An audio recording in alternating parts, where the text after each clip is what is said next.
Hola, bienvenido, esto es The Sherlock's Vlog, nuestro final de temporada, capítulo 10, el caso de la casa de Jack, filme de Lars von Trier.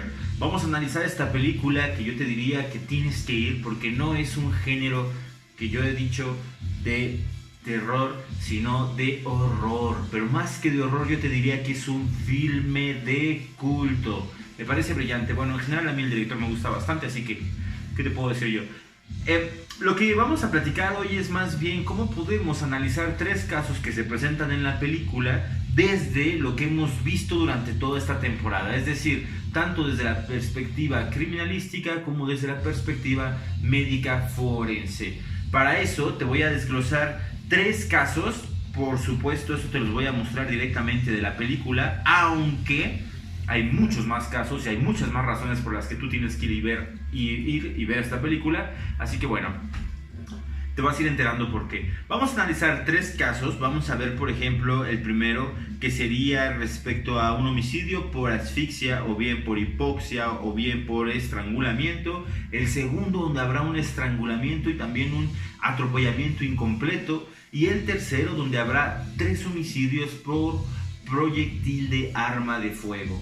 Quiero que platiquemos acerca de qué es lo que podemos ver en el filme que ya consideramos durante toda esta temporada, qué se le fue a Lars von Trier y además qué nos deja Lars von Trier para pensar respecto a nuestras materias.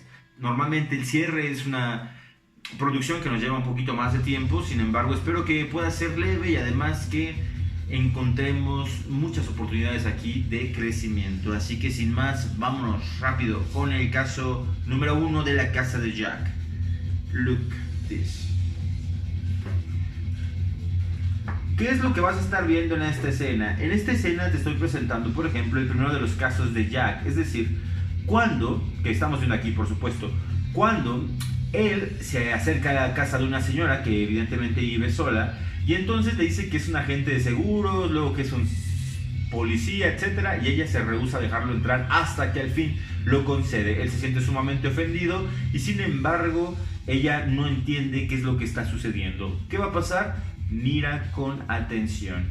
La persona está totalmente paniqueada, no sabe qué hacer y empieza todo el juego.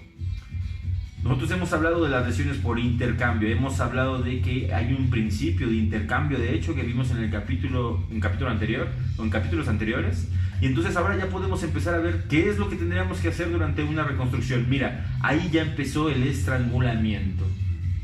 Si te das cuenta, hay un forcejeo, hay una resistencia y evidentemente hay una lucha ahí. ¿Te das cuenta? Viene la asfixia. ¿Cuál es la cuestión aquí? Tú tendrías que recordarte que nosotros en un estrangulamiento podemos considerar que llega hasta durar entre 2 y 3 minutos. Sin embargo, puede llegar a durar hasta 12 o bien 15 minutos. ¿Qué es lo que va a pasar aquí? Nosotros dijimos, no llames asfixia, llama más bien anoxia o bien hipoxia. En este caso hay una hipoxia. ¿Y qué es lo que pasa con la hipoxia? En realidad, esta mujer empieza a perder paulatinamente el aire y ojo ahí, porque ese símbolo de la lengua es importantísimo para nosotros. Hablábamos de un signo que es el signo de Sittkopf, y el signo de Sittkopf lo que nos decía es más bien que era una lesión en la lengua. ¿Por qué se va a dar esto? La lengua choca con los dientes, se hace una hemorragia en el ápice de la lengua y entonces ahí podemos encontrar una lesión. O bien lo que pudo haber sucedido, como lo vimos en los crímenes de la calle Morgue, es que esta mujer se termine cortando la lengua por las fases del proceso de muerte por una cuestión de anoxia o bien hipoxia. Es decir, recordemos que las fases características son, primero, la fase anestésica, después la fase convulsiva, después la fase agónica y bien la fase terminal. Lo que nosotros estamos viendo aquí es que un estrangulamiento no sucede como se prevé, que más bien tiene como que distintos elementos que podrían ocurrir ahí. Esa parte que estás viendo donde él está preparando un té de manzanilla a la señora para que se sienta mejor es justamente porque está jugando Lars von Trier con la cuestión del homicidio. Está diciendo, esto fue un accidente, no sé si lo quería hacer, sí lo quería hacer, pero no sabía qué iba a suceder. Y entonces el autor, que en este caso es Jack, está totalmente sacado de onda, no sabe qué pasa. Sin embargo, él va a seguir con su labor. Recuerda Estamos considerando que hay signos externos en general de las hipoxias y de las anoxias, es decir, de las asfixias, y estos pueden ser externamente la cianosis, la máscara quimiótica y las livideces, mientras que en una congestión, más bien en los signos internos va a haber congestión visceral, la mancha de Tardieu y la sangre fluida de colores venosos. Estos elementos no los vamos a poder ver. Por ejemplo, tendríamos que observar si en el cuerpo, una vez que termine la asfixia o bien el estrangulamiento, mira, ahí cambió totalmente la manera de hacer el estrangulamiento. ¿Te das cuenta que cambió la posición de las manos? Ahora los pulgares están como que en dirección hacia el pecho, mientras que en la primera estaban los pulgares en dirección hacia el rostro o bien hacia el cráneo. En este caso, él ya se va a asegurar de que la muerte se dé totalmente, es decir, ya no va a correr más riesgos y entonces lo que busca es un órgano vital. En este caso, evidentemente, el corazón. Vimos también la cuestión de las heridas producidas por arma blanca y entonces aquí estamos viendo que ocupa un aparato punzante, pero en este caso es punzo cortante. Es un cuchillo que evidentemente podríamos leer como cortante, pero por la acción que hizo él, por la forma en que la ejecutó, es una herida punzante. Esta es, digamos, la primera escena. Sí quiero que termines un poquito de verla ahí, de ver precisamente con qué termina, porque entonces estamos viendo aquí la congestión, más bien la constitución de un asesino serial. Esta es cómo se ha creado uno de estos sujetos.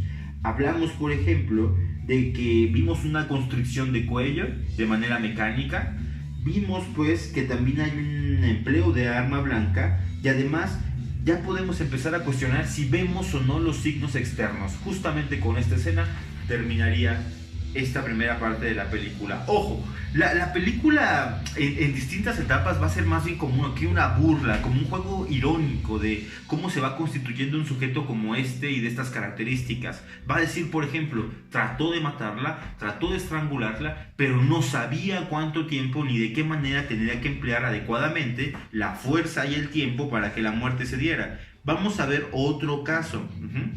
En este otro caso vamos a considerar que Jack ya es un poco, digamos, más experto. Ok, dame un momento. Fíjate. Lo que vamos a ver es que este sujeto también va perfeccionando su método, va considerando los tiempos, pero además algo muy interesante.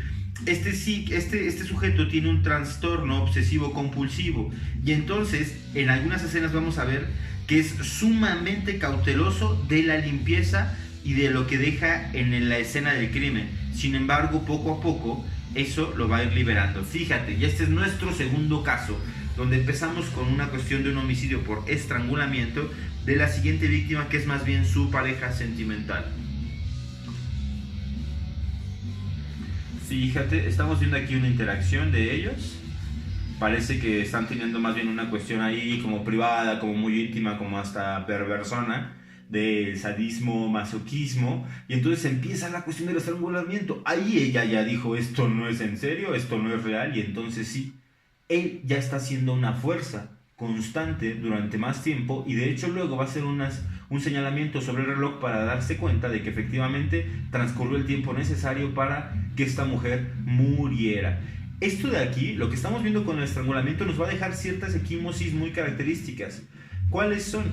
La de las lesiones por digitopresión, es decir, las señales de los pulgares, o bien de las huellas de los dedos, de las formas de los dedos principalmente, ahí, justamente, en forma de equimosis. La otra es que nos puede dejar ciertas laceraciones por la cuestión de las uñas, es decir, los estigmas ungueales, ¿te acuerdas? Ahora, esta persona ya sabe del tiempo, ya vio a la mujer, esta mujer está muerta, pero además también podemos ver que no hay una cuestión de una muerte inmediata y entonces un espasmo cadavérico. Al contrario, esto va a ser muy interesante porque lo vamos a seguir jugando. Fíjate, dentro de los signos externos que debería haber considerado Lars von Trier y que me parece que no considera adecuadamente, estaban, por ejemplo, para que recuerdes, la máscara quimiótica. Nosotros no la vamos a ver en sus estrangulamientos. Estaban los exoftalmos, es decir, los ojos que se salían de sus órbitas, tampoco lo vemos. La midriasis, dilatación de las pupilas, tampoco la vemos. Luego, la protusión lingual, que podemos relacionar con el signo de Sittkopf, es decir, el choque de la lengua con los dientes y por ende una lesión ahí. Te estoy dejando la película para que veas un poquito de qué va. Mira el cuerpo ahí, mira la posición en la que la arroja, y eso va a ser sumamente interesante por el siguiente análisis que vamos a hacer.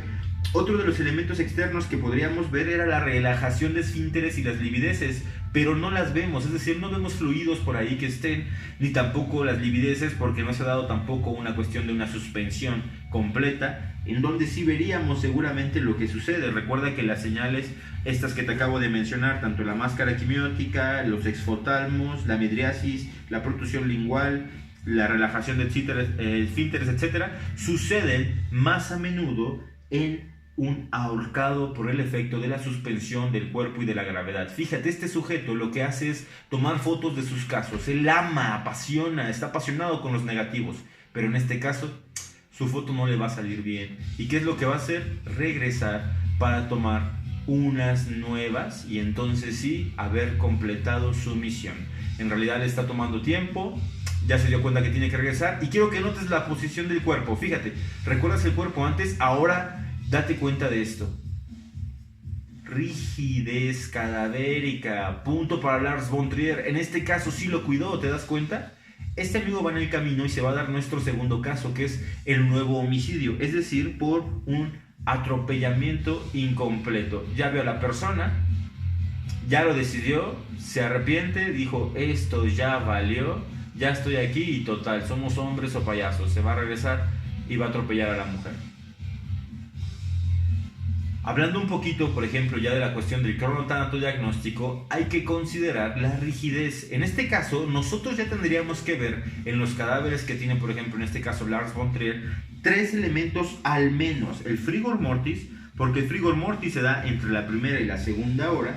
El livor mortis, porque como tú recuerdas, se da en las 3 horas. Y bien, el rigor mortis, que se da a partir de las 6 horas.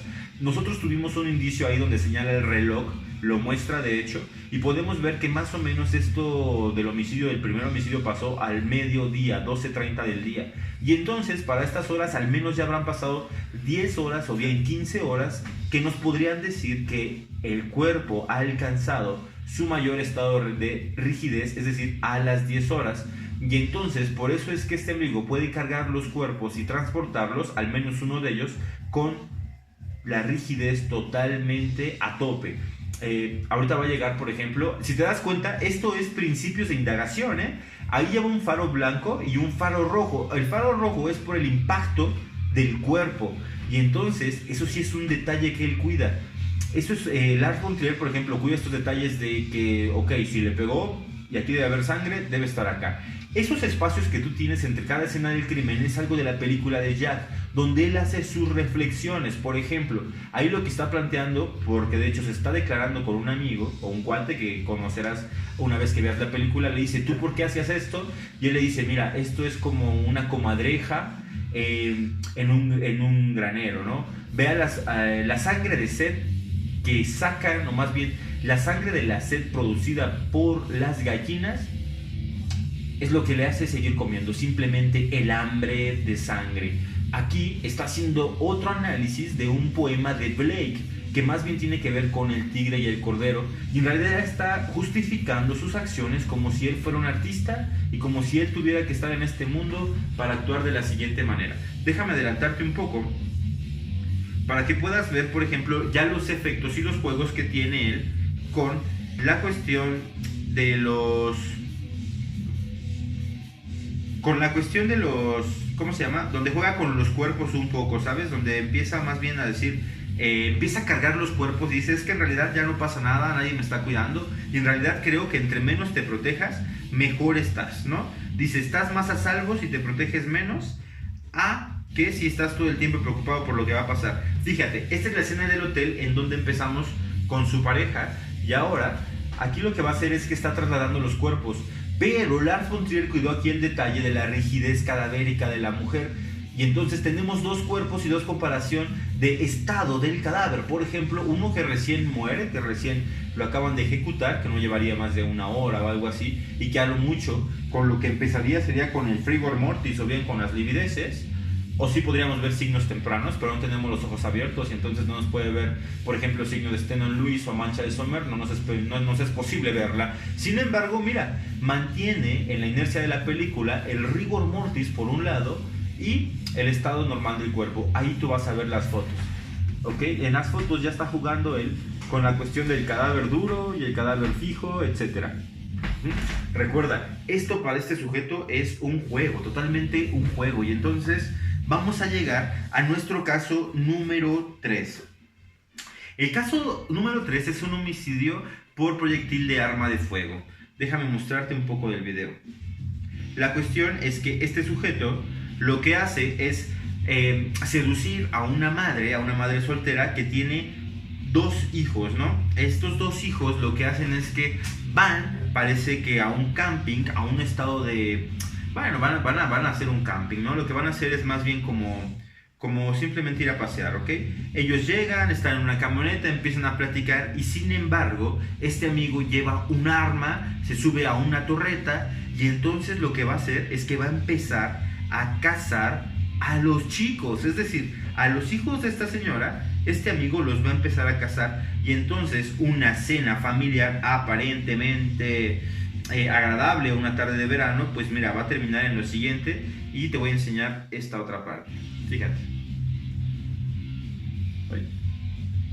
Dame un momento. ¿Listo? Ahora sí. Fíjate. Esto de aquí, en cámara lenta, este amigo lo que está diciendo, y también tiene que ver con sus argumentaciones en el filme, es que se supone que él respeta las reglas de la cacería y tiene toda una construcción lógica, pero lo que yo quiero que observes aquí es más bien qué posibilidades tenemos de análisis a partir de este caso concreto. Recuerda, te platicaba que era un sujeto que sale con una familia y entonces ya en el campo este amigo se sube a una torreta que tú podrías ver aquí de rápido. Está, digamos, arriba en la torreta y los otros están escondidos porque, bueno, este tipo está loco, ¿no? ¿Qué es lo que va a pasar acá? Hay uno de los niños que sale corriendo y entonces él lo va siguiendo. Esto lo vamos a ver en cámara lenta. Mira, aquí lo que podemos ver de la balística es el trayecto. Ojo, por la mira y las características del arma podemos decir que es un arma de cañón largo, un rifle de proyectil único de alta velocidad, es decir, más de 600 metros sobre segundo con lo que va a disparar el proyectil y que además puede causar ese daño. ¿Cuál es la cuestión aquí? Nosotros hablamos de cantidad de movimiento, es decir, ¿acaso una bala puede parar o incluso proyectar un cuerpo? Sabemos que no. ¿Por qué? Porque es más la cantidad de movimiento de un cuerpo humano que de un proyectil. Te lo voy a poner otra vez en lo que explico.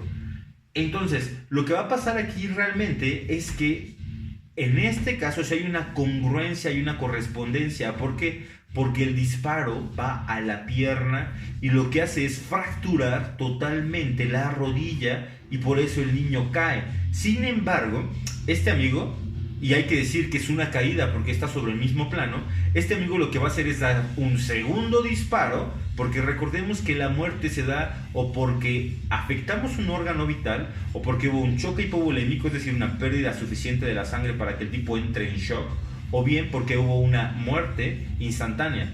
En este caso el tipo se asegura y lo que hace es disparar una vez más. Ahora, va a pasar otro caso, ¿no? Una vez que la mamá corre para atender a su hijo, lo que hace es que quede el otro hijo por ahí detrás donde estaban escondidos. Y mira, esto es lo que sucede.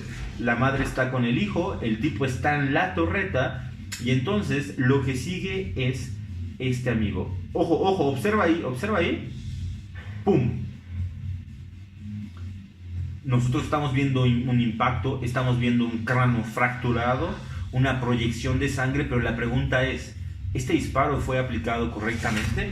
Fíjate, normalmente lo que nosotros tendríamos más bien como lesiones es que, o más bien lo que podríamos analizar a partir de esta escena es Los efectos de la balística, o más bien las formas de estudiar la balística. Primero, balística interior, sí podemos ver una deflagración en el disparo del arma y por ende podríamos pedir estudios posteriores para que se haga un análisis de rodizonato de sodio en el sujeto o bien de Harrison Gilroy para nosotros buscar si evidentemente tenemos elementos para decir que el sujeto disparó un arma. Tenemos la siguiente parte que es balística de efecto y entonces lo que analizamos ahí es la trayectoria, ¿recuerdas? Desde que el proyectil sale del cañón hasta que impacta un cuerpo y aquí lo tenemos bastante. ¿Qué es lo que podemos determinar a partir de esto? Con qué arma se realizó, qué pasó, desde dónde, etcétera. Pero para poder complementar los estudios de la balística exterior hay que considerar la balística de efectos y la balística de efectos tiene que ver con las cuestiones del análisis del cuerpo, es decir, en balística externa analizamos la trayectoria y sí podemos ver las trayectorias aquí, y en balística de efecto lo que analizamos es el trayecto, es decir, el proyectil al interior de un cuerpo. Pero ojo, ¿qué es lo que no vamos a tener aquí? No vamos a poder ver con claridad los cadáveres, no vamos a poder analizar, por ejemplo, los orificios de entrada y de salida, no vamos a poder analizar, por ejemplo, las cuestiones de las escaras o del anillo de, bueno, más bien el anillo de Fish y las escaras o el anillo de enjugamiento. El anillo de enjugamiento sí lo podríamos analizar, pero por eso hay que tener el cuerpo, es decir, las conclusiones que hagamos en un dictamen como este en materia de balística forense tendrían que decir que necesitamos estudios posteriores que complementen esto que nos falta, por ejemplo, saber, según el cuerpo, desde dónde se realizaron los disparos. Nosotros aquí lo podemos ver, pero entonces a partir de lo que estamos viendo podemos encontrar una incongruencia y aquí sí me parece que nosotros tendríamos que criticarle a Von Trier y que pues podría recomendarnos como sus ayudantes para ayudarle a hacer el siguiente filme. Fíjate, déjame ver si está, ya le puse play, no, listo. Fíjate la cara del niño, ¿ok? El disparo en realidad le va a dar en una zona, fíjate, la mira está de frente y el chico cuando le disparan se va de lado. Entonces esto es una incongruencia porque por la misma trayectoria, pese a que explote, lo que nosotros tenemos en la película es que el disparo le da sobre, digamos, la parte occipital, temporal, es decir, no es occipital porque ese es acá atrás, es sobre la parte temporal derecha arriba del oído en donde le impacta el disparo y entonces por inercia el cuerpo sí puede hacer esto o seguir su movimiento natural, pero en este caso como que el tipo está de lado y parece que el disparo por la mira, es decir, en un estudio de la trayectoria natural por lo que estamos viendo en la mira, pues no es congruente con el efecto sobre su blanco y ahí sí podríamos hacer una crítica. Tenemos entonces, bueno, los tres casos de los que estamos hablando. Hablamos ya de distintos elementos como desde la asfixiología o bien anoxiología. Hablamos de la tanatología forense o bien del cronotanatodiagnóstico y los efectos que hemos podido ver. Hablamos de lesiones también que podemos ver. Hablamos de heridas producidas por arma blanca. También hablamos ya de la cuestión de las heridas producidas por proyectil de arma de fuego, el tipo de proyectil, lo que podemos valorar y lo que no podríamos valorar. Y entonces sí podemos decir, en conclusión, si tú quieres hacer un dictamen y tienes estos tres casos, lo primero que tendrás que decir es planteamiento del problema. ¿Qué es lo que estoy tratando de resolver? Por ejemplo, en el caso 1, el homicidio por estrangulamiento y entonces busco esos elementos. En el caso número 2, tenemos el homicidio por estrangulamiento y además el homicidio por atropellamiento incompleto. Esto no lo voy a explicar porque no lo consideramos en la temporada, pero es un tema que deberíamos abordar. En el tercer caso, tu planteamiento del problema tendría que corresponder a un homicidio por proyectil de arma de fuego y entonces sí, lo que empiezas es hacer una observación del lugar. ¿Dónde están los cuerpos? ¿Qué es lo que has encontrado? ¿Qué es lo que hay? ¿Y por qué te lo digo? Porque de repente las escenas culminan con escenas muy interesantes. Por ejemplo, pensemos en lo que tú te encontrarías si fueras el que va al caso de la cacería de Jack. Digamos, ¿cuál sería la escena del crimen que tú vas a encontrar? O más bien, ¿cuál sería, vamos, cuando tú llegaras, qué es lo que verías como perito? Te voy a explicar acá. Dame un momento.